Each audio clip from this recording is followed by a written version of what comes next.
म्हणजे मला असं चित्र दिसतं, की परदेशामध्ये मुलांच्यासाठी आई-वडील मराठीचं वातावरण जोपासतात. हं. पण इथे का जोपासलं जात नाही? तिथे शाळा निघतायत मराठी. तिथे शाळा निघतायत. म्हणजे आम्ही जेव्हा पहिलं संमेलन, हं, विश्व संमेलन हे सॅन होजेला घेतलं ना, हं. त्याच्यानंतर मराठी शाळा निघाली तिथे. सिंगापूरमध्ये मराठी शाळा निघाली आहे. आपलं कशानेही आवडू शकत नाही. जर आपल्या मनात इच्छा असेल आणि आपल्या मनात जर ते करायचं असेल, तर तुम्हाला कोणी अटकाव करू शकत नाही. ही फार मोठी गोष्ट सरांनी आम्हाला सांगितली. माझे आई-वडील इतके शांतपणे विचार करणारे होते आणि आमच्या मताला प्राधान्य देणारे होते.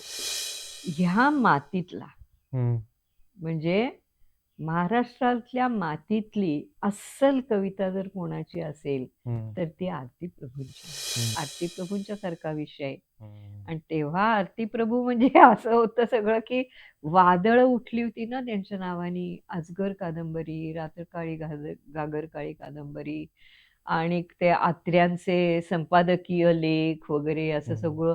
आणि तो भयंकर असा व्यामिश्र गूढ असा तो लेखक आणि त्या लेखकावरती पीएचडी करणार म्हणल्यानंतर माझ्या घरात सुद्धा वादळ उठलं होतं, की अगं मग घ्यायचंय तर संत साहित्य घे वगैरे, वगैरे.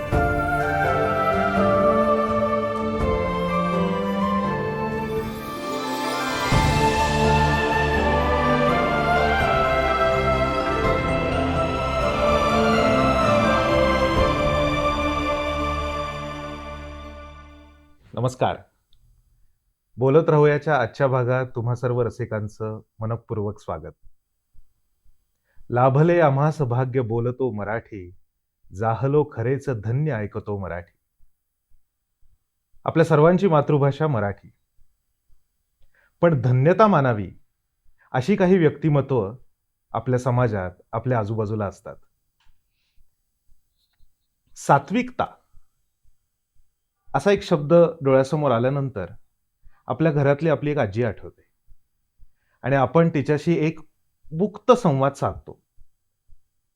आज आपल्यासोबत मराठी भाषा दिसायला कशी असेल, मराठी भाषा ऐकू कशी येईल, असं एक सात्विकतेचं मूर्तिमंत उदाहरण आज आपल्याबरोबर आहे. स्वागत करूया विद्यावाचस्पती डॉक्टर माधवी वैद्य यांचं. नमस्कार. नमस्कार. मी आता इंट्रोडक्शनमध्ये म्हणालो, की मराठी भाषा तर आपली मातृभाषा आहेच आहे, पण आपण मराठी आहोत ह्याच्यामध्ये धन्यता मानणारे खूप समाजामध्ये व्यक्तिमत्व आहेत, त्याच्यापैकी तुम्ही आहात. मला गप्पा मारायच्या सुरुवातीला तुम्हाला घेऊन जायचंय तुमच्या शालेय जीवनात आणि तुमच्या महाविद्यालयीन जीवनात, की ती बीजं कुठे पेरली गेली? खरं सांगू का मी आत्ता टिळक स्मारक मंदिर आहे की नाही, हं. त्याच्या शेजारी एक गोपाळ गायन समाज लेन म्हणून एक लेन जाते. हो. आणि त्या लेनमध्ये मी बरेच वर्ष लहानपण असं माझं गेलेलं आहे. तर ती लेनच इतकी समृद्ध होती. हं. म्हणजे लेन म्हणजे आता मराठी भाषेत बोलायचं तर ती गल्ली. गल्ली. हं. खूप समृद्ध होती ती. म्हणजे आम्ही लहानपणी जे वाढलो ना, ते अशा मोठ्या-मोठ्या प्रतिभावंत व्यक्तींच्या बरोबर वाढलो. म्हणजे काय, की माझ्या माझ्या घराच्या 2 घरं सोडून राहायचे ते शांताराम आठवले. हं, इकडच्या डाव्या बाजूला 2 घरं सोडून राहायचे ते भीमसेन जोशी. हं, मागे राहायचे राजा परांजपे. जरा पुढे गेल्यावर डाव्या हाताच्या वळणाला राहायच्या त्या माई भिडे राहायच्या. हं, नंतर जर्मनचे प्राध्यापक मागे राहायचे. त्यांचं काय नाव बरं आठवत नाही.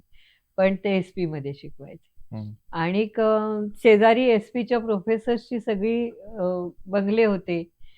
त्या गल्लीमध्ये असं म्हणतात, की साने गुरुजी राहत होते, पु. ल. देशपांडे राहत होते आणि गोपाळकायन समाजचे देसाई मास्तर तिथे गोपाळकायन समाजमध्ये असायचे. तर इतक्या मोठ्या-मोठ्या विभूती आम्ही बघितलेल्या आहेत हं, लहानपणापासून. हं. आणि माझे वडील बालगंधर्वांना साथ करायचे. वाह! म्हणजे त्यांच्या उतरत्या काळात असं म्हणूया आपण. उतरता काळ नाहीच खरं म्हणजे त्यांचा. हं, त्यांचा आवाज शेवटपर्यंत छानच लागत हं, होता.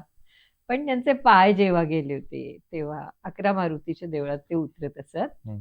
आणि त्याच्यामुळे ही सगळी गाणारी मंडळी पण आमच्याकडे यायची. हम्म. छोटा गंधर्व यायचे, नंतर गोविंदराव टेंबे यांचा मुलगा यायचा, नंतर बालगंधर्वांची मुलगी यायची, जावई यायचे, कितीतरी लोक यायचे आणि त्यामुळे खूप समृद्ध आणि सुरेल असं माझं बालपण गेलं तेव्हा. हम्म. हम्म. आणि मग मला रेणुका स्वरूप आत्ताची जी शाळा आहे म्हणजे हो. मुलींची भावे स्कूल, हम्म.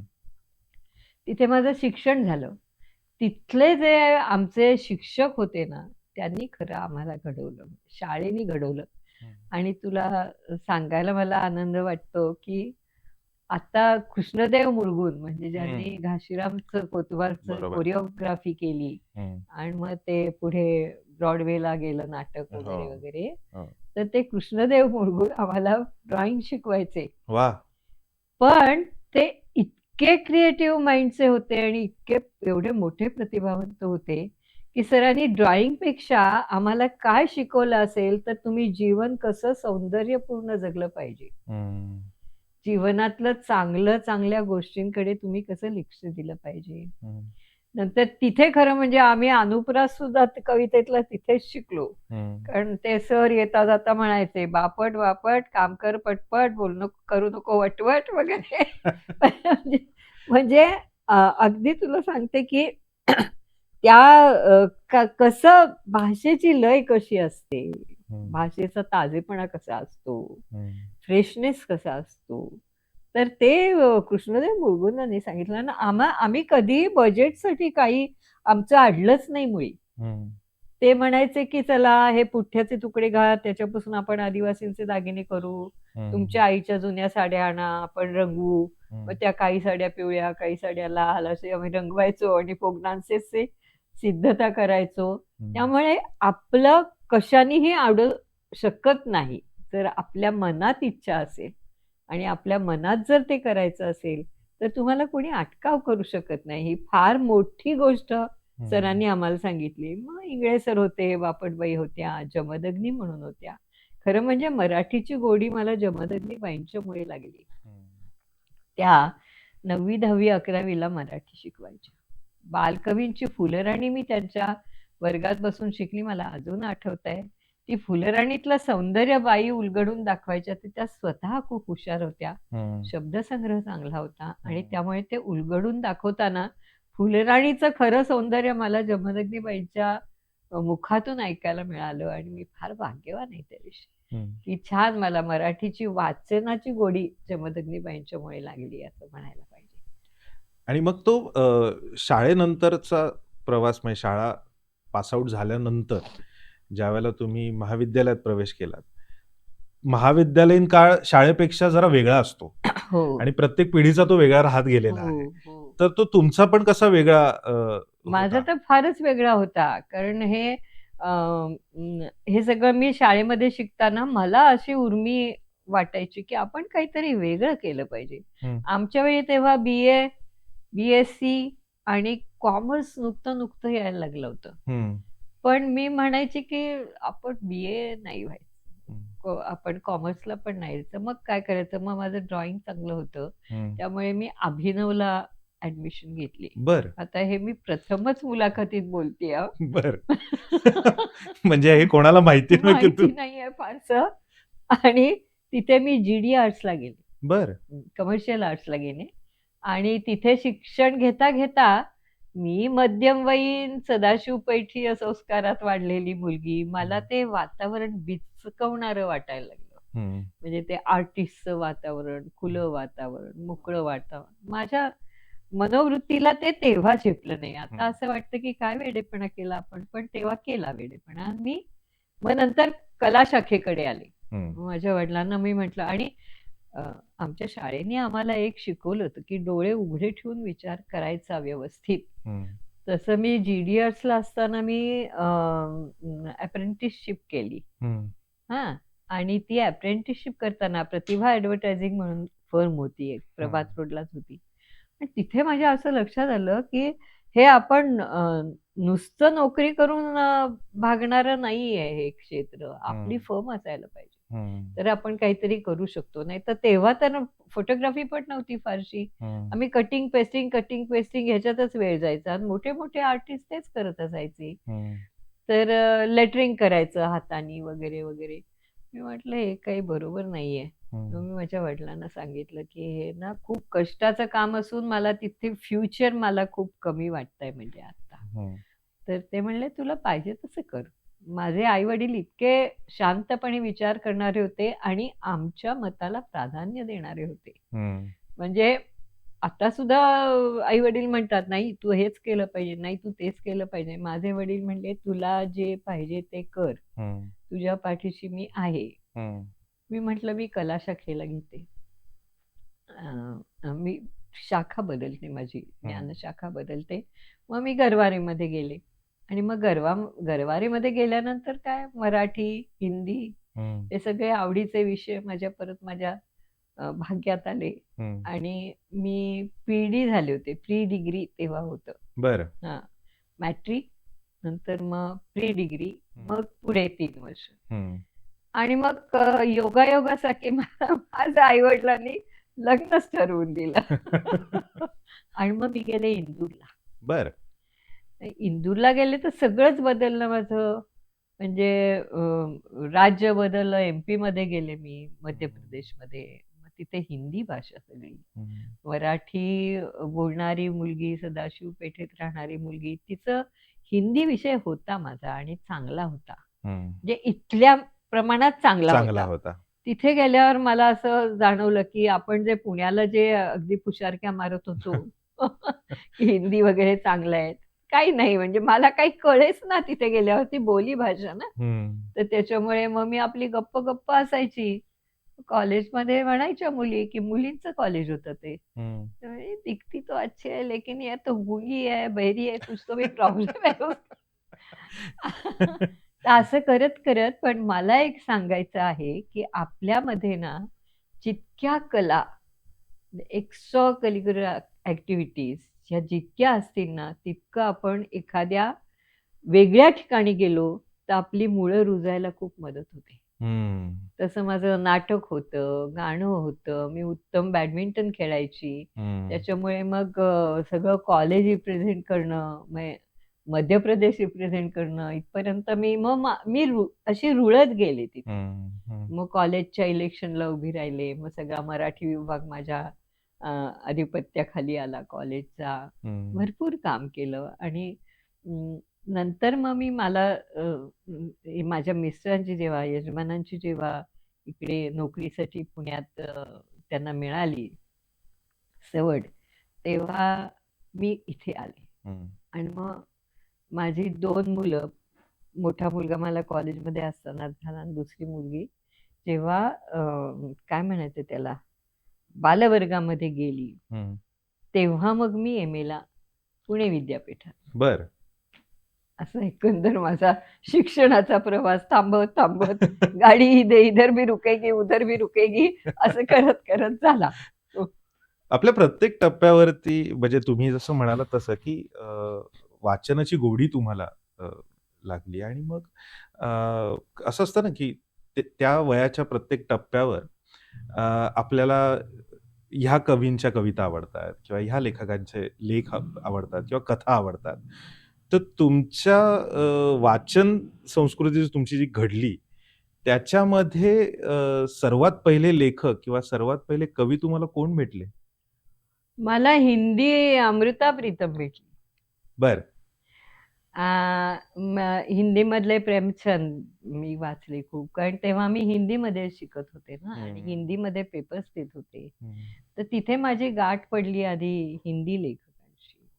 हं, महादेवी हे सगळे मी तिथे वाचायची. म्हणजे हं, तिथे मराठी पुस्तकं वगैरे सुद्धा अशी कमी हं, मिळायची. म्हणजे माझ्या सासूबाईंना खूप आवड होती. त्यामुळे माझ्या घरात मराठी पुस्तकं खूप त्या विकत घेऊन यायच्या. माझ्यासाठी घेऊन यायच्या. हं, म्हणजे मी जेव्हा इतकी मी ताणाखाली परीक्षा दिली बी-एची मला आठवतंय. हं. हिंदी मीडियम, नीट आपलं हिंदी नाही आलं पाहिजे. इकॉनॉमिक्सचे पेपर्स हिंदीमधून द्यायचे म्हणजे मी दिव्य केलं. पण इतका अभ्यास केला, की मी इंदूर युनिव्हर्सिटीला 30री आले होते. अरे वा. आणि मग माझ्या कौतुकासाठी त्यांनी काय आणावं मला, हम्म, बक्षीस काय द्यावं सासूबाईंनी. हम्म, त्यांनी मला बाबासाहेब पुरंदरे यांचं शिवाजीचं संबंध व्हॉल्युम्स आणून दिले. बर. आणि असं त्या खूप आणायचे. त्यांनी गोनी दांडेकर आमच्याकडे होते, पु ल देशपांडे होते. हम्म, तर हे सगळे लेखक पण मी खूप वाचले तेव्हा. हम्म, आणि तशी भूक मग मराठी नाटकं आली, मराठी सिनेमे आले, तर हम्म, मग आसूसून बघायला जायचो आम्ही. हम्म, कारण मराठी कमीच यायचं ना तिथे. हम्म, पण यायचं. हम्म. हं, हं. इंदोर मधून परत पुण्यामध्ये ज्या वेळेला तुम्ही एम ए ला ऍडमिशन हो. घेतली, तोपर्यंत तुमच्या मनावरती आणि तुमच्या मेंदूवरती पूर्ण परत हिंदी भाषेने अधिराज्य गाजवलं होतं. आणि परत एम ए ला ऍडमिशन घेतल्यानंतर परत भाषा बदलून मराठी परत सुरू करणं, ही तशी तारेवरची कसरत. नाही, तुला मी सांगते की अं, पुणे विद्यापीठामध्ये जे प्रिंटिंगचा जो विभाग होता, हम्म, तिथे माझे काका त्याचे मुख्य होते. बर. परांजपे ते मुख्य होते. त्यामुळे आम्ही शाळेमध्ये असल्यापासून आम्ही पुणा युनिव्हर्सिटीत जायचो. हम्म, सहलीला म्हणून जायचो. तिथे सुंदर इमारत, तिथली ती सगळी तैलचित्र सगळी लावलेली, हम्म, मोठं उद्यान, मुख्य इमारतीच्या मागे कमळाचं तळं वगैरे इतकं आवडायचं मला, की प्रत्येक माणूस एक स्वप्न घेऊन असतो की नाही, तसं मी तेव्हा स्वप्न मला होतं माझ्या मनात, की मी ह्या ठिकाणी शिकेन. हम्म, पण माझं जेव्हा लग्न झालं ना, हम्म, तेव्हा ते सगळं स्वप्न माझं धुळीला मिळतंय का काय अशी अवस्था झाली. पण मी माझ्या सासूबाईंना सांगितलं, की मला तुम्ही शिकवाल ना, तर मी तुमच्याकडे लग्न करायला तयार आहे. आणि मी इतकी रेडी होते, कारण माझ्या सासूबाई कमालीच्या, म्हणजे त्या सुपर वुमन होत्या. हम्म, आणि त्या स्वतः गायनोकॉलॉजिस्ट होत्या, हम्म, प्रसूतीशास्त्रज्ञ होत्या. आणि त्यांना इंदूरमध्ये त्यांचा असा दवाखाना होता, की ह्या बाईंच्या दवाखान्यात घातलं, की आपल्याला यश लाभणार असं हम्म, प्रत्येक स्त्रीला, कुटुंबाला वाटायचं. आणि त्यामुळे प्रचंड मेहनतीन, प्रचंड त्यांची इंदूरमध्ये दरारा होता सगळा. हम्म, आणि अशा बाईला मी विचारते, की मला शिकवाल ना, म्हणजे ते माझं धारिष्टच होतं खरं म्हणजे. हम्म, पण ती शिकण्याची आस इतकी होती, की मला असं वाटायचं, की अरे माझं लग्न झालं म्हणजे शिक्षण सगळं गेलंच. पण त्यांनी पण त्यांचा शब्द पाळला. PhD पर्यंत मला त्यांनी शिकवलं. हम्म. मला फार त्यांच्याविषयी वाटतं. मी तेच आता विचारणार होतो, की एम ए पासूनचा पुढचा प्रवास सुद्धा, म्हणजे हो. तुम्ही विद्या वाचस्पती पर्यंतचा प्रवास हा गाठणं सोपी गोष्ट नाही आणि नाही हे ना. फार अवघड कार्य आहे. आणि त्याच्यासाठी प्रबंध लिहिणे आणि सगळ्या हो, गोष्टी हो. करणे. तर ते मागे वळून बघतानाचे दिवस कसे वाटतात? छान वाटतं मला. म्हणजे तुम्हाला सांगू का, की एक आपण ठरवलेलं असतं आणि ते जर मनापासून ठरवलेलं असेल, तर आपली वाटचाल त्या दिशेने होते. हं, म्हणजे स्त्रिया जे म्हणतात ना, की आम्हाला हे करायचं होतं, पण जमलं नाही. हं, आम्हाला तसं काही नसतं. म्हणजे आता मी 2 मुलं, माझे सासू-सासरे, माझं सगळं घर सांभाळत केलंच की इतकं. हं, पण ते मनात माझ्या, मला वाटतं, खूप आच असेल. आणि ते स्वप्न जे होतं मी लहानपणी बघितलेलं, म्हणजे हं, लहानपणी म्हणजे फार लहानपणी नाही, हं, पण शाळेत गेले होते तेव्हा. हं, ते माझं पुरं होतंय हाच माझा खूप आनंद. पण मला, म्हणजे तू म्हणतोयस ते खरं आहे, की हिंदीमध्ये पेपर्स लिहून, हिंदी वाचून, हं, हिंदी बोलून त्या माझं मराठीशी नाळ थोडी तुटल्यासारखं होतं. म्हणजे हं. कुठे व्हायचं माहितीये का, की लिहायला बसले ना, तर मी इतर मुली ज्या स्पीडनी लिहू शकतात ना, हां. त्या स्पीडनी मी लिहू नाही शकायची. हं, पण माझे वडील CMEचे लायब्रेरियन होते. त्यांचे मित्र पेठे हं, हे जयकरचे लायब्ररीयन होते. ते माझे वडील त्यांच्याकडे मला घेऊन गेले. हं, आणि ते म्हणले, की ही थोडीशी बिचकते मराठी लिहायला. हं, म्हणजे एकदम गॅप झाली ना ती. हं, BA इंदूरचं, मग MA इथलं आले मी. हं, तर सांग हिला, काहीतरी सांगा तिला, तिचा आत्मविश्वास वाढेल असं काहीतरी सांगा. हं, त्यांनी मला सांगितलं, की हे बघ असं करायचं, की घड्याळ लावून पेपर लिहायला बसायचं. हं. हां, म्हणजे मला असं वाटतंय हां, आत्ता बोलताना, की मी कितीतरी नवीन विषय इथे मांडतीये.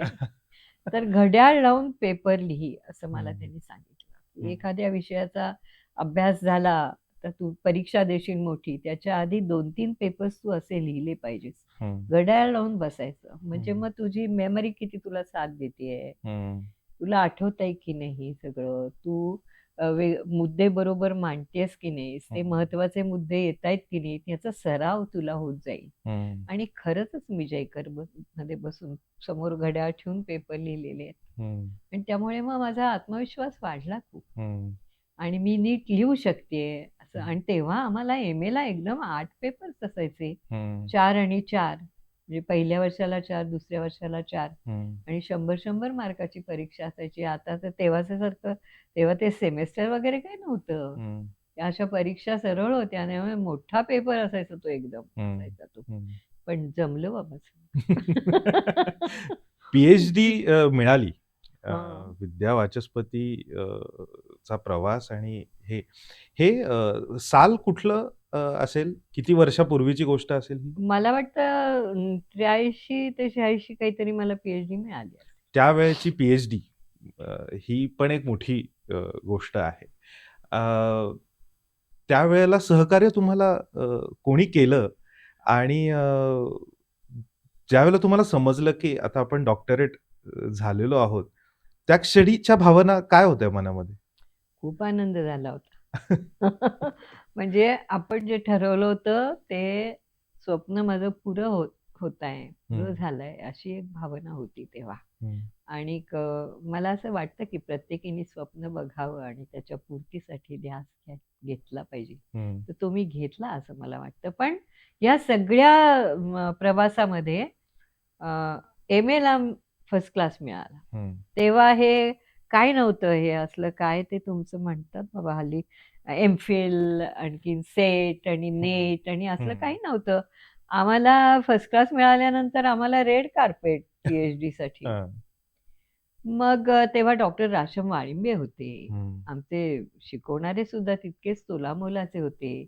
डॉक्टर राशम वाळिंब्यांच्या तासाला बसायचं म्हणजे ते त्यांची मेमरी होती ना, ती अशी पिक्चर्स मेमरी होती. हं, गडकऱ्यांचे उतारेच्या उतारे ते आम्हाला म्हणून दाखवायचे. म्हणजे त्यांच्या स्मरणशक्तीचं कौतुक अनेकांनी केलंय, पण ते अनुभवलंय मी. हं, ते अलंकारशास्त्र शिकवायचे, हं, समीक्षा शिकवायचे, ज्ञानेश्वरी आम्ही त्यांच्याकडून ऐकली. हं, तर मग त्यांनी मग पकडलं मला. ते म्हणले, की "तू आता फर्स्ट क्लास झाली आहेस ना, मग आता तुला पीएचडी करायला पाहिजे." हं, तेव्हा त्यांची रिटायरमेंटची वेळ जवळ आली होती. हं, आणि मग त्यांनी मला डॉक्टर भादी फडके म्हणून यांच्याकडे तू मार्गदर्शक म्हणून यांना तू विचार, की हं. मला कराल का? डॉक्टर भादी फडके म्हणजे काय सांगायचं, म्हणजे विलक्षण माणूस होता. आणि त्यांनी मग मला हो म्हटलं. हं, आणि मुलीसारखं प्रेम करून त्यांनी मला पीएचडीचं मार्गदर्शन केलं. म्हणजे हं, आरती प्रभूंच्या सारखा विषय. हं, आणि तेव्हा आरती प्रभू म्हणजे असं होतं सगळं, की वादळं उठली होती ना त्यांच्या नावानी. अजगर कादंबरी, रात्रकाळी गागर काळी कादंबरी आणि ते आत्र्यांचे संपादकीय लेख वगैरे असं हं. सगळं. आणि तो भयंकर असा व्यामिश्र गूढ असा तो लेखक. आणि त्या लेखकावरती पीएचडी करणार म्हणल्यानंतर माझ्या घरात सुद्धा वादळ उठलं होतं, की अगं मग घ्यायचंय तर संत साहित्य घे वगैरे, वगैरे. हं, पण संत साहित्यावर खूप चांगलं काम तेव्हाही झालं होतं. हं, तर त्याच्यामुळे मला असं मग माझ्यापुढे सरांनी सांगितलं, म्हणजे असे असे मार्गदर्शक गुरु सुद्धा तुम्हाला मिळायला पाहिजे. हं, त्यांनी मला सांगितलं, की एक 3-4 विषय तुम्ही मला सांगा, की हे विषय मला आवडतात. मग त्याच्यावरती 6-6 महिने वाचन करा त्या प्रत्येक विषयाचं. हं. करतं का हो असं कोणी आता? हो, खरं आहे. हां. तर तेव्हा मग मी दी.के. बेडेकर वाचले, हं, नामदार गोखले वाचले, म्हणजे माझ्या मनातले हं. हं, मग एक संत कवयित्री एक वाचली. आणि मग आधुनिक कालखंडातला म्हणून आरती प्रभू वाचला. आरती प्रभू माझ्या वृत्तीशी, म्हणजे मला काव्य आवडतं, तर काव्यात्मक वृत्तीशी त्याचं जवळचं नातं मला वाटलं, हं, म्हणून मी तो निवडला. हं. आणि मग सरांनी ते, म्हणजे काय पीएचडीचं ते म्हणले, की आम्ही तुम्हाला फक्त आधार द्यायला असतो. तुम्ही अभ्यास करायचा आणि आमच्या समोर ठेवायचा. मग हं. त्याच्यात काय सुधारणा असतील त्या आम्ही सांगू. हां. पीएचडीचा विषय तुम्हाला शिकवायचा म्हणजे काय? हं. तर तुम्हाला मुक्तपणे विचार करायची मुभा द्यायची. मुभा द्यायची. तर तुम्ही करा आणि मग बघू आपण. पण म्हणजे मला विशेष फडके सरांचं असं वाटतं, तेव्हा ते दलितांचे कैवारी म्हणून प्रसिद्ध होते. हं.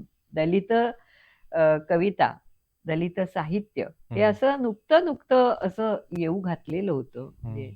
दया पवार वगैरे हे सगळे लोकं हं. लिहिते झाले होते. चांगली हं. त्यांची आत्मचरित्र यायला लागली होती. हं. तर सरांनी सांगितलं, "हे ठीक आहे, म्हणजे तुम्ही आरती प्रभू वगैरे वाचता ठीक आहे, पण तुम्हाला फुले, आंबेडकर हं. हे सगळे माहिती असायला पाहिजेत. हं. तर तुम्ही तेही वाचा." तर त्यामुळे ते पण वाचन सरांनी करून घेतलं होतं. असा गुरु पाहिजे, हं. म्हणजे मग तो खरा मार्गदर्शक. हं. हं. आणि मग ते झालं मग एवढ्या मोठ्या विषयावर. पण मी माझं काय आहे, की मी कोणत्या पदासाठी पीएचडी करत नव्हते, नोकरीसाठी करत नव्हते. माझी ती पॅशन म्हणून करत होते. हं. आणि असं जेव्हा असतं ना, तेव्हा तुमच्या अभ्यासात सुद्धा खूप तफावत होते. हं. जेव्हा पॅशन म्हणून तुम्ही एखादा घेता ना, मग उरकून टाकणं हा भाग नसतो हं. त्याच्यातला. मग काय मी मजाक करत अक्षरशः म्हणजे मला जर कोणी विचारलं ना, की तुला आम्ही परत तुझं आयुष्य देतो, हं. म्हणजे पुढे हं. पुनर्जन्म मिळाला वगैरे तर, हं. तर तुला तुझ्या आयुष्यातला कोणचा टप्पा तुला आवडेल? तर मी सांगेन, की मला आरती प्रभूंचा अभ्यास करायला आवडेल. आरती प्रभूंचा विषय निघालाय आणि अ, माझे सुद्धा ते फार आवडीचे कवी आहेत. तुमच्याकडून म्हणजे ऐकायला आवडेल, जाणून घ्यायला आवडेल, की अ, आरती प्रभूंच्या कवितेमधली अशी कोणती बलस्थानं आहेत आणि त्यांचं व्यक्तिमत्व काहीतरी वेगळंच होतं. तर ते त्याच्यावरती तुम्ही जरा थोडासा प्रकाशझोत टाकावा. मला असं वाटतं, की ह्या मातीतला हं. म्हणजे महाराष्ट्रातल्या मातीतली अस्सल कविता जर कोणाची असेल, हं. तर ती आरती प्रभूंची आहे. हं. कारण जीवन जगताना दुःखभोग माणूस का दुःखभोगाला सामोरं का जातो? हं. कसा जातो? त्याचं जीवन काय आहे? म्हणजे ते माधव अस्वल म्हणतात त्याप्रमाणे फेट आणि फ्री विल हं. नियतीच्या ह्याच्यातलं आहे. हं. मृत्यूचं झाकोळ त्याच्या आयुष्यभर असतो. हं. किंवा हे जे आहे सगळं वेदना का भोगतो माणूस? हं. असं चिरंतन मूल्याचं काहीतरी आपल्याला मौलिक असं त्यांच्या वाङ्मयात वाचायला मिळतं. हं. म्हणून मला तो लेखक फार आवडला. हं. पण जेव्हा एखाद्या लेखकाचा आपण एक भाग वाचतो हं. आणि जेव्हा एखाद्या लेखकाचं आपण समग्र वाङ्मय वाचतो, तेव्हा मग त्याच्या मर्यादा जशा लक्षात येतात, हं. तसेच त्याच्या काही मर्यादातले अडथळे पण लक्षात यायला लागतात. हं. म्हणजे तसा तो म्हणजे त्या दृष्टीने मला तो आव्हानात्मक वाटला. हं. तो ऑब्सेस्ड आहे. हं. तो मृत्यूमुळे त्याच्या वाङ्मयात गर्भपाताची मुळे खूप येते. मृत्यूचे उल्लेख खूप येतात. हं. नियतीचं वर्चस्व फार जाणवतं. हं. तर हे सगळं जे आहे ते का आहे? हं. असा विचार करता आणि मग त्याची ती एक चौकट आहे. मग त्या चौकटीतच तो फिरतो. त्याच्या बाहेरच्या म्हणजे एकदा रात्रकाळी घागरकाळीमध्ये त्या लक्ष्मीला उपडी घागर दिसली, की ती उपडीच घागर सगळीकडे आपल्याला दिसते थोड्या बहुत फरकानं. हं. असं का होतं? हं. असा अभ्यास करता मग फडके सर म्हणले, की मग असं जर तुमचं म्हणणं असेल, की तो ऑब्सेस्ड आहे, तर हे ऑब्सेशन का निर्माण झालं? ते पण बघायला पाहिजे आणि तो आत्ममग्न कवी आहे किंवा लेखक आहे ना, त्याच्यामध्ये याची शक्यता खूप आहे. कुसुमाग्रज एक्स्ट्रोव्हर्ट आहेत. हं. त्यामुळे कुसुमाग्रज काय म्हणतात, "हजारो डोळ्यामधले पाणी माझ्या डोळ्यामध्ये घुमे, हजार कंठातील घोषणा माझ्या कंठामध्ये घुमे, हजार हृदये गहिवरती तर मन माझेही गहिवरते, हं. असे हजारांसंगे आहे जडलेले माझे नाते." वाह! हे आरती प्रभूंच्या वाङ्मयात येत नाही. नाही कधी. हं. त्याचं जीवन असं आत्ममग्न आहे. हं. आणि त्या सबंध लेखनाला एक त्यांनी दिशा सुरुवातीपासूनच ठरवलेली आहे असं वाटतं. ते हं. कदाचित कोकणामधल्या संकुचित अशा परिसरात हं. संकुचित मी म्हणतेय मानसिक अर्थात त्यांनी जी हं. कुचंबणा झेलली काय असेल हम्म. त्या अर्थाने हम्म. त्याच्यात वावरण्यामुळे असेल, दारिद्र्यामुळे असेल, दैन्यामुळे असेल, त्यांना मिळालेल्या काही गावकऱ्यांच्या वागणुकीमुळे असेल, हम्म. पण त्यांची ती वृत्ती अशी पहिल्यापासून अशी नैराश्यपूर्ण किंवा जीवनाकडे अशी भेदरवणारी अशी काही वृत्ती त्यांच्या साहित्यात दिसते. हम्म. म्हणून जसे कुसुमाग्रज म्हणतात, किरणांचा उघडून पिसारा देवदूत कोणी, काळोखावर खोदीत बसला तेजाची लेणी, हम्म. उज्ज्वल त्याची पहा प्रभावळ दूर मनोऱ्यात, अन लावा हृदयात सख्यानो आशेची आशेचे वात, वाट. अनंत आमची ध्येयासक्ती, अनंत. अनंताना आशा किनारा तुला पामराला. आरती प्रभू बरोबर याच्या विरुद्ध विरुद्ध त्यांच्या 4 ओळी त्यावेळच्या हं. त्या म्हणजे घोषणांनो सिद्ध व्हाग रिक्त ओठांच्या पूजेला. वा. घोषणांनो सिद्ध व्हाग रिक्त ओठांच्या पूजेला, काळजाची मात्र ज्वाळा वाहू दे काळ्या दिशेला. हम्म. म्हणजे कशाची पूजा करायची ते सिद्ध झालंय, कोणत्या दिशेने गेल्यानंतर त्याची पूजा सिद्ध होईल ते पण ते सांगतात. हम्म. आणि मग सगळं वाङ्मय जे आहे त्याचा उलगडा आपल्याला होत जातो. हम्म. 1-0 बाजीराव. एक एक प्रतिमा म्हणजे मला अशी ना कोड्यासारखी वाटायची आणि ती प्रतिमा मला उलगडता आली, सुचली, हम्म. की मला असं वाटायचं आहाहा! काय आजचा दिवस छान गेला, सार्थकी गेला. मग मी कॅरल हॉलमध्ये आम्हाला UGCची स्कॉलरशिप होती, त्यामुळे प्रत्येकाला खोली असायची, पुस्तकं भरपूर मिळायची. पण मी आरती प्रभूंच्या कवितेचा अभ्यास युनिव्हर्सिटीच्या मुख्य इमारतीच्या पाठीमागे हम्म. जे सुंदर गार्डन होतं तिथे झाडाखाली बसून केलेला आहे. वा. आणि मग ते मला एक एक एक एक लाल किरमिजी संधी प्रकाश हे मृत्यूचं प्रतीक आहे.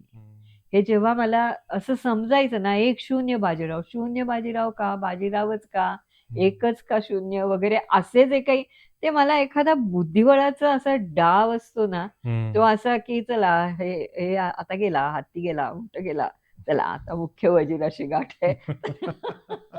तर तसा तो बुद्धिबळाच्या पत्ते खेळण्यातही आनंद असतो की नाही? हो. असतो. बुद्धिबळाचा पट मांडण्यातही आनंद असतो की नाही? असतो. तर तो आरती प्रभूंनी मला तो म्हणजे उच्च दर्जाचा आनंद मला दिला. की काय आहेत शब्द म्हणजे काय आहेत? जसे ग्रेस म्हणतात, क्षितिज जसे दिसते तशी म्हणावी म्हणावी गाणी, गाणी. देहावरची त्वचा आंधळी छिलून छिलून घ्यावी घ्यावी कोणी. कोणी. गाय जशी हंबरते तसेच व्याकुळ व्हावे, बुडता बुडता सांज प्रवाही अलगद भरून यावे. वा. तर प्रत्येकाचा एक प्रकृती धर्म असतो. आत्ता मी सांगितलं कुसुमाग्रजांचा एक प्रकृती धर्म आहे, एक्स्ट्रॉवर्ट कवी आहे. खानोलकरांचा प्रकृती धर्म आहे, तो इंट्रोव्हर्ट कवी आहे, तो आत्ममग्न कवी आहे. आणि काहींचे असे असतात ना की ते शब्द असे छिलत छिलत छिलत छिलत जातात आणि तुम्हाला त्यातलं सौंदर्य अधिकाधिक उलगडून दाखवतात आपल्या परीने आणि तुमच्या बुद्धिमत्तेच्या परीने. असं पण मी म्हणते की ती कविता आकळायला तुमची पण काहीतरी तयारी लागते, तुमचं वाचन लागतं. जसं की ग्रेस म्हणतात, क्षितिज जसे दिसते तशी म्हणावी गाणी, देहावरची त्वचा आंधळी छिलून घ्यावी कोणी. वा. गाय जशी हंबरते तसेच व्याकुळ व्हावे, बुडता बुडता सांज प्रवाही अलगद भरून यावे. वा वा वा. तर हे कवी जे आहेत ना ते असं छिलत छिलत छिलत छिलत तुम्हाला त्या अनुभवापर्यंत नेतात. आता कसं आहे, देहावरची त्वचा आंधळी, व्याकुळणं कसं आहे, तर गाय जशी हंबरते तसेच व्याकुळ व्हावे. हे जे छिळणं आहे ना ते आरती प्रभू, ग्रेस, जीए पण माझे फार आवडते आहे. रॉय किणीकर पण त्यांच्यातलेच. रॉय किणीकर तर जबरदस्तच माणूस होता. म्हणजे तो रुबायाचा फॉर्म आणखीन त्याच्यामध्ये ते जे तत्वज्ञान त्यांनी घातलेलं आहे संबंध जीवनाचं, तर ते सुद्धा विलक्षण आहे. मी सहोदर म्हणून एक पुस्तक लिहिलंय ज्याच्यामध्ये आरती प्रभू, जीए आणि एक ग्रेस यांच्या तिघांच्या प्रकृती साधर्म्यावर ते पुस्तक आहे. सहोदर हा ग्रेसनी वापरलेला शब्द आहे. सहोदर एकाच आईच्या पोटातून हम्म, जन्माला आलेले 3 जण आहेत. हम्म, तसं एकाच वृत्तीतून जन्माला आलेले 3 जण आहेत. हम्म. तर त्याच्यावरती पुस्तक लिहिलं. ह्याच्या एक्झॅक्ट ऑपोजिट मला मंगेश पाडगावकर हो. किंवा अगदी सुधीर मुघे हो. किंवा शांता शेळके, तर यांची सुद्धा तुम्हाला कशी बलस्थानं वाटतात? हो, बलस्थानं म्हणजे मंगेश पाडगावकर, आपण ज्या घरात बसलो आहोत ना, हा. ते घर फार भाग्यवान आहे बरं का. हम्म. मंगेश पाडगावकर इथे 4 दिवस राहून गेले, श्रीनिवास खळे राहून गेले, वा वा वा. शीना पेंडसे आलेले आहेत, शांताबाईंचं शूटिंग इथे मी घेतलेलं आहे. हम्म. ग्रेस कितीदा तरी जेवायला इथे आले, गपुरं आले प्रधान इथे. वा. तर प्रत्येकाचा मी सांगितलं ना, प्रकृती धर्म वेगळा वेगळा असतो. हम्म. मंगेश पाडगावकरांचा प्रकृती धर्म वेगळा आहे, हम्म. नाही का? म्हणजे अगदीच. आनंद यात्री, मी आनंद यात्री हो. म्हणतात ते, की जीवनाचा आनंद आहे तो. या जगण्यावर या मरण्यावर शतदा शतदा प्रेम प्रेम करावे, करावे. अशी वृत्ती त्यांची आहे. हम्म. शांताबाई म्हणजे काय? शांताबाई म्हणजे इतक्या विद्वान बाई, म्हणजे क कवयित्री, विदुषी खऱ्या अर्थाने. हम्म. हल्ली ही विशेषणं ना इतकी सही झाली आहेत की हम्म. कोणालाही विदुषी म्हणतात. मला सुद्धा विदुषी माधवी वैद्य, मला हसायला येतं. आम्ही काय विदुषी आहोत का? पण हे खरे लोक. संस्कृतचं त्यांना भान चांगलं होतं, हम्म. लोककलेचा त्यांचा अभ्यास होता, व्यासंग मोठा होता. हिंदीतली गाणी शांताबाईंना पाठ होती, असं जर मी कोणाला सांगितलं तर ते. पण असे नवीन असे नवी तरी असेल गीत हे, फुला फुलात येथल्या उद्या हसेल गीत हे. हम्म. काय या ओळी कुठून याव्यात? त्यांच्या खरंय. अंतर्मनातून आलेलं आहे सगळं. तसंच इतरही कवी आहेत. हम्म. तर ह्या कवींची ओळख व्हावी म्हणून मी माझी आनंदवय नावाची संस्था सुरू केली. हम्म.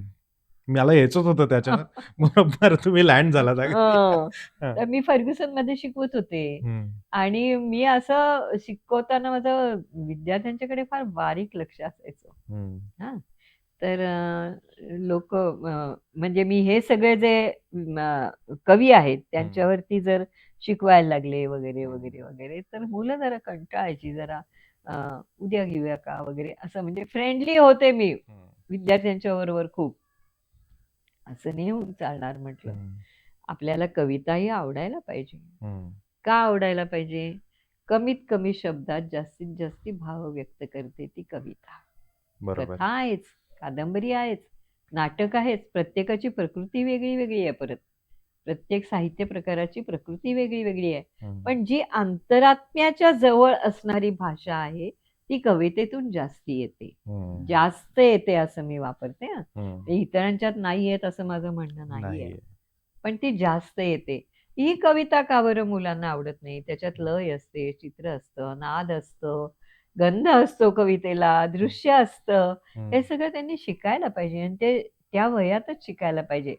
मग मी तेव्हा शिकवत होते फर्ग्युसनमध्ये, कुठला तो त्यांनी व्यावहारिक मराठी असा सब्जेक्ट त्यांनी युनिव्हर्सिटीनी प्रथमच लावला आणि जोगळेकरांनी ती जबाबदारी माझ्यावर टाकली. मग काय मला रानच मोकळं झालं. जोगळेकर म्हणले की एक असा हे बसवा ना तुम्ही कार्यक्रम की ज्याच्यात विद्यार्थ्यांचा सहभाग असेल आणि मग तो 1.5 तासाचा कार्यक्रम. तेव्हा नक्षत्रांचं देणं वगैरे काही नव्हतं. हे मी आत्मविश्वासाने सांगते. 1989 सालची घटना आहे. तर तेव्हा राष्ट्रीय जोगांच्या स्मृतिदिनाला मी माझ्या विद्यार्थ्यांना सांगितलं की तुम्ही कुसुमाग्रजांवरती 1.5 तासाची संहिता लिहा. माझा 3/4 विषय, माझा 3/4 विषय हा समजून झालेला आहे. तर त्यातले सगळे काव्यप्रवाह एकत्र येणारी संहिता तुम्ही लिहायची. हुशार होती माझ्या सुजाता शेणई होती, म्हणजे आत्ताच तिचं नाव शेणई. मृणाल कुलकर्णी होती, सोनाली होती, योगेश सुमन होता, अभय कुलकर्णी होता. तर या सगळ्यांनी मिळून तो कुसुमाग्रज शब्दोत्सव हा कार्यक्रम 21 फेब्रुवारी 1989 सादर केला ॲम्फीला. आता 35 वर्ष झाली त्याला आणि आम्ही 35 वर्षाचा वाढदिवस परवा केला आनंदवयचा. पण त्या प्रत्येक आनंदवयच्या वाढदिवशी मी एक एक कवी मांडला असं सांगितलं. संहिता सगळ्या मी लिहिल्या. मग नंतर सुजाता जशी MA झाली वगैरे तर तिने लिहिल्या. काही मुग्धा गोडबोले रानडे तिने लिहिल्या. मुग्धा पण होती त्यावेळी या ग्रुपमध्ये. तर आम्ही असे जवळ-जवळ 31 ते 32 कार्यक्रम कवींवरती केले. बरं. आणि तेव्हा स्नेहसदनमध्ये व्हायचे हे कार्यक्रम. हं, हं. मग कवितेला पोषक वातावरण ह्या मुलांना मिळावं म्हणून आम्ही आनंदमय सप्ताह, सांस्कृतिक सप्ताह, मग त्याच्यामध्ये रोहिणीताई भाटे, सुचेताताई चाफेकर, नंतर चारुहास पंडित, नंतर भक्ती बर्वे आल्या होत्या, हं. नंतर गजाननराव वाटवे आले होते तेव्हा, हं. नंतर प्रभाकर भावे आला होता मेकअप. म्हणजे मुलांना सगळ्या आर्ट्सचं आर्ट्सचं. शिक्षण त्यांना मुलाखतीतून मिळालं पाहिजे. मग आम्ही आनंदमय पुरस्कार ठेवायचो, आरती पुरस्कार ठेवायचो. हं. तर असं खूप काम केलं. आनंदवयींनी सुद्धा खूप काम केलं आणि आमचा तो एक ग्रुप तयार झाला असा, हं. की ते आम्ही एक कुटुंब म्हणून एकत्र येऊन सगळे काम करतो. हं. म्हणजे आज कोणीही कुठेही असलं ना, हं. तरी त्याच्या मनात हं. एक आनंदवयचं पान नक्की असतं. आत्ताच्या काळातले काय 1-2 प्रॅक्टिकल प्रश्न अतिशय विचारावेसे वाटतात, की तुम्ही जो हा सगळा प्रवास केलात, अनन्वयची भूमिका सांगितलीत, अनन्वयच्या माध्यमातून तुम्ही जे काम करताय अजून सुद्धा. आजच्या पिढीमध्ये जी मराठी आहे, भाषा आहे, शाळेमध्ये मराठीचं स्थान आहे, महाविद्यालयामध्ये मराठीचं स्थान आहे. हे सगळं बाजूला सारता घरामध्ये सुद्धा एक कुटुंबामध्ये जे मराठीचं आहे आणि एकूण एक असं भासवलं जातं, की आता मराठी लोप पावत चालली. तर ह्याच्यामध्ये तुम्ही नैराश्यवादी आहात का आशावादी आहात? आशावादी, हं, आशावादी आहे. हं, काय होतंय सांगू का, की मला असं वाटतं, की ह्या चर्चा करण्यापेक्षा ना कामाला लागा ना. हं, आता मी रेणुताई गावस्करांच्या मुलांच्यासाठी मी जेव्हा मसापची कार्याध्यक्ष होते, 1 महिन्याची हे घेतली, शिबिर घेतलं 1 महिन्याचं. काय सुंदर मुलांनी कविता आत्मसात केली. आत्ता मी आली सुट्टी, आली सुट्टी म्हणून शांता शेळक्यांवरती कार्यक्रम बसवते. 1ली पासून 6वी पर्यंत हं, मुलं आहेत. हं, आत्ता परवा कुसुमाग्रज यांचा कार्यक्रम केला, तेव्हा पहिली त्या मुलांनी "उठा, उठा चिऊताई" म्हटलं. तुम्ही त्यांना द्या काहीतरी, मग त्यांच्याकडून अपेक्षा करा. हं, तुम्ही त्यांना काही देतच नाही, हं, तर त्यांना त्याची चव काय कळणार बरं? हं, तुम्ही त्यांना जर आज पिझ्झाच देत बसलात, तर मग भाजी-भाकरीची चव त्यांना कशी कळणार? हं, आपण द्यायला कमी पडतोय. हं, मी का आशावादी आहे? कारण ह्या सगळ्या प्रयोगांमध्ये मला भरपूर यश मिळालेलं आहे. हं, म्हणून मी आशावादी आहे. हं, आज सोनाली कुलकर्णी घ्या, टॉपचे सगळे तुम्ही कलावंत घ्या. आनंदवयच्यासाठी त्यांनी काहीतरी आपल्याकडून अ, सहभाग आपला नोंदवलेला आहे तिथे. मी भाग्यवान आहे फार. हं, आणि ह्यांची आता जी शब्दांची जाण आम्ही प्रयत्नपूर्वक जोपासली, हं, ती जाण त्यांना आता त्यांच्या पुढच्या वाटेवरती हे करतीये, हं, मदत करतीये. योगेश कधीही कवितेकडे आलेला नव्हता. हं, पण त्यांनी कुसुमाग्रज वाचले, आरती प्रभू वाचले, सगळे वाचले ना. अभय, हं, अभय सायन्सचा विद्यार्थी आहे अभय कुलकर्णी. तो आला ना इकडे, त्याला आयुष्यात कवितेची कधी फारकत घ्यावीशी वाटणार नाही. हं, तुम्ही तुम्ही काहीतरी द्या. काहीतरी तुम्ही दिलत तर तुम्ही दुसऱ्याच्याकडून अपेक्षा करू शकता. हं, तुम्ही काहीच देत नाही हल्ली, हं. नाही का? पालकांनी काय केलं पाहिजे नाही, घरी? पालकांनी मराठीचं वातावरण जोपासलं पाहिजे घरामध्ये. हं, हे जोपासायला पाहिजे. त्यांच्याशी मराठी बोललं पाहिजे. हं, म्हणजे मला असं चित्र दिसतं, की परदेशामध्ये मुलांच्यासाठी आई-वडील मराठीचं वातावरण जोपासतात. हं.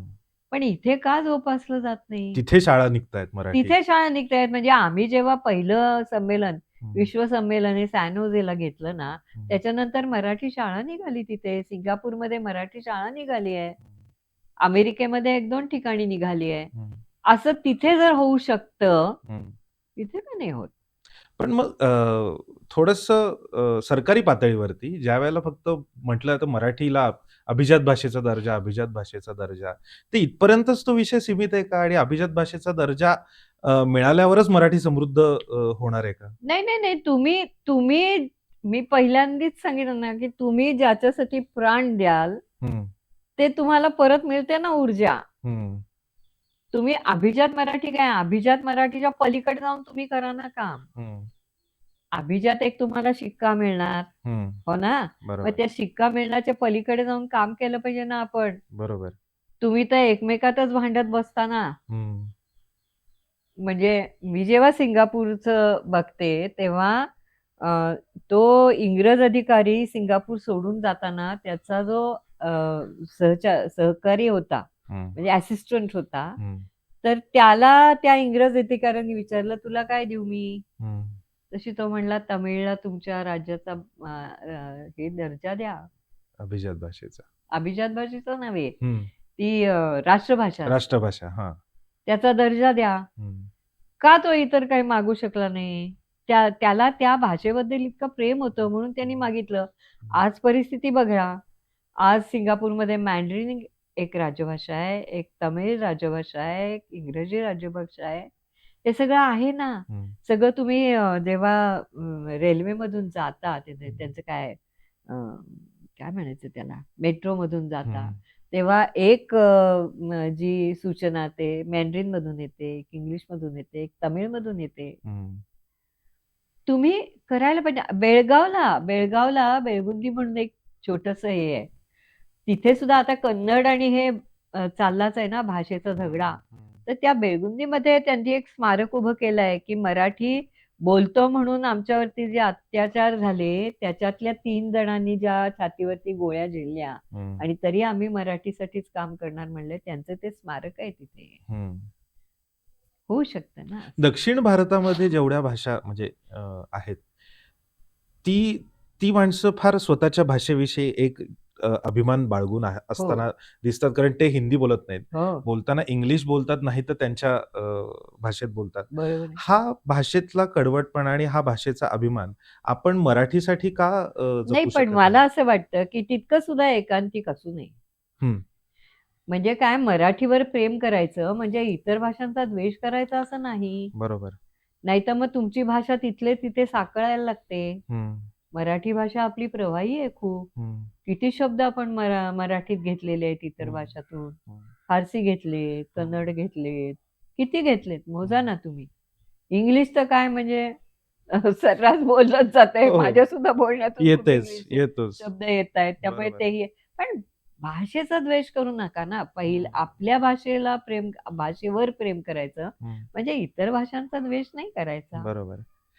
आणि हे मी कदाचित मध्य प्रदेशमध्ये शिकल्यामुळे असेल. हां. पण सरकारी प्रयत्न कुठे कमी पडता आहेत, हं. की तुम्ही पण मराठीचा सार्थ अभिमान धरला पाहिजे. सार्थ. हं.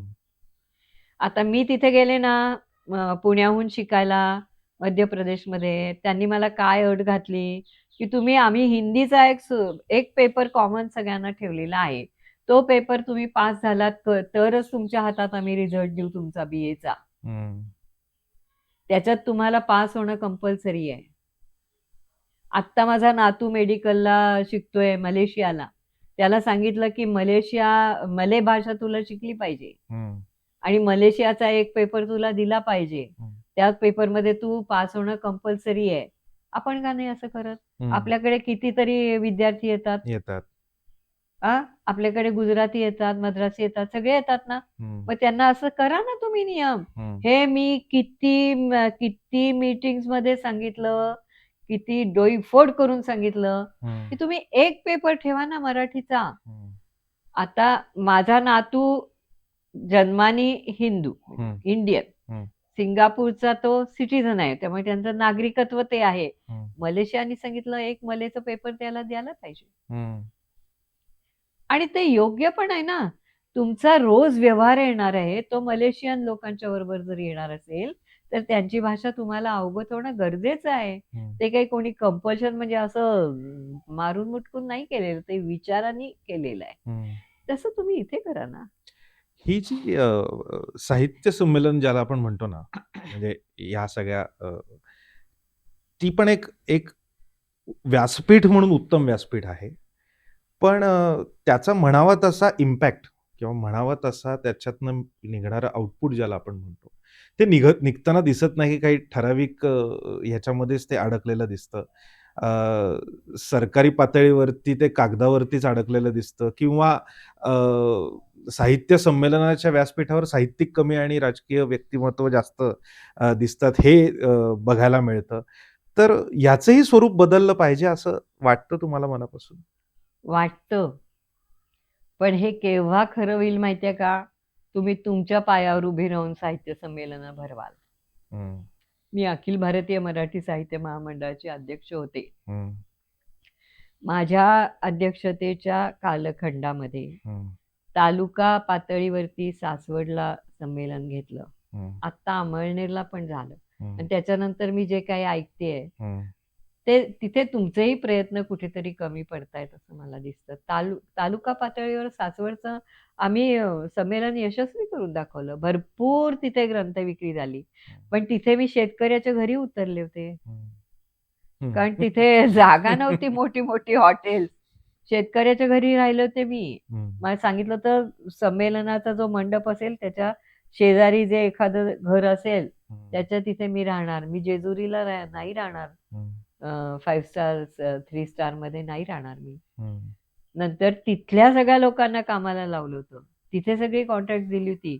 हे मंडप उभारणीचं हे म्हटलं चुकू देत, ते करू देत. पण त्यांनी उभारला मंडप, तू घर उभारलंस, की तुझा आत्मीयता वाटते की नाही? तसंच आहे हे. इतकं आत्मीयतेने झालं ते. अडथळे येतातच, येणारच आणि ते सगळ्याचे रेटे असणारच. हे धरूनच चालायचं या सगळ्या ह्याच्यात. कुठलं असं क्षेत्र आहे की त्याच्यामध्ये असा रेटा नाहीये? सगळीकडे आहे. साहित्य ही क्षेत्र आहे. पण त्याला तुम्ही टक्कर द्यायला तुमचं आधी नेतृत्व खंबीर असायला पाहिजे. हां, ते सार्थपणे तुम्ही पेलायला पाहिजे. मग आम्ही सगळ्या आजूबाजूच्या कॉलेजेसमध्ये आम्ही पत्रकं वाटली, की तुमची जी सगळी ग्रंथ खरेदी आहे, ती सासवडच्या संमेलनात करा. त्याच्यामध्ये मार्ग असतात ना, ते मार्ग तुम्ही दृष्टीआड केलेत ना, मग यश कसं येणार तुम्हाला? नाही येणार. तर साहित्य संमेलनं ही झाली पाहिजेत. याच्याबद्दल काहीच शंका नाहीये. जसे तुम्ही इतर उत्सव करता ना, तसं हा साहित्य देवीचा उत्सव आहे. बरोबर. आणि तिथे तुम्हाला गंभीर चर्चा करायची असेल ना, तर 1-2 परिसंवाद असे ठेवा ना, की तिथे तेवढीच माणसं येतील आणि बसतील. त्यालाही फाटा देऊ, ह्यालाही फाटा देऊ नका. दोन्ही समतोलपणे तुम्ही आखा ना. 4-4, 5-5 मंडप घालतात हल्ली. हो. मग पण त्याच्या सोयी पण बघितल्या पाहिजे. जिथे संमेलन आहे त्याच्या जवळ ग्रंथ प्रदर्शन असलं पाहिजे. हे पण पाहिजे ना. आता काय होतंय, की सुखसोयींकडे जास्ती लक्ष दिलं जात आहे. आणि त्याच्यामुळे मग मुख्य जो भाग आहे ना, त्याच्याकडे दुर्लक्ष करून नाही ना चालत. पण सरकारचं जर तुम्हाला राजकीय नेतृत्व तिथे नको असेल स्टेजवरती, तर मग त्यांच्याकडून मिळणारा पैसा सुद्धा तुम्हाला कसा अव्हॉइड करता येईल हे पण तुम्ही दृष्टी ठेवली पाहिजे. त्याच्यासाठी कोष निर्माण केलेला आहे महामंडळाने. वसुंधरा पेंडसे नाईक जेव्हा होत्या अध्यक्ष, तेव्हा त्यांनी तो सुरू केलाय ना. आता भरपूर त्याचा कोष जमलेला आहे. मध्ये आम्ही प्रयत्न केले असे आणि कोष जमला. एक तुम्ही करून दाखवा ना, की आम्हाला कुणाचीही मदत नको. आम्ही आमच्या हिमतीवरती हे घेतोय. तुम्हीच लोक सहभागातून हे संमेलन उभं राहील. करा ना एकदा प्रयत्न. फार तर फार काय येईल. तुमचं काय म्हणतील, की आता हे याच्याही बाबतीत ओरडताय तर त्याच्याही बाबतीत ओरडतील. पण एकदा हिंमत तर दाखवली पाहिजे ना. एक आता जाता शेवटचा प्रश्न. खरं तर भाग 2 मध्ये ही मुलाखत करावी का काय असं पण मला वाटतंय. पण जाता एक शेवटचा प्रश्न, की तुम्ही एवढे प्रकल्प आजपर्यंत उभे केलेत, यशस्वी केलेत.